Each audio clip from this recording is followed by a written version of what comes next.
আজকে আমরা দেখব আমাদের অ্যাপ্লিকেশন ইনভেন্টরি মডিউলটা কিভাবে কাজ করে। আসুন, সাইড বার থেকে আমরা ইনভেন্টরিতে ক্লিক করলেই এখানে স্টক মেনু আছে।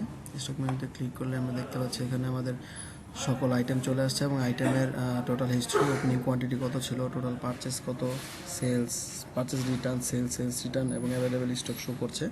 এবং আমরা এটা প্রত্যেকটা প্যারামিটার ধরে ফিল্টার করতে পারবো। তারপর হচ্ছে ভ্যালু অ্যাজ স্টক, এখান থেকে আমরা আমাদের যে স্টক কিন্তু আইটেম আছে ওটার ভ্যালু দেখতে পারবো এবং উপরে একটা সামারি আছে, এটা আপনি প্রিন্টও করতে পারবেন এখানে ক্লিক করে। তারপর হচ্ছে লো স্টক, এই প্রোডাক্টগুলো এখন লো স্টক পর্যায়ে আছে, আপনি এটা এক্সেল পিডিএফ প্রিন্ট করতে পারবেন। এবং আইটেম ওয়াইজ প্রফিট, আপনি কোন আইটেমে কত টাকা প্রফিট করছেন এটা একটা হিস্টোরি শো করবে এখানে।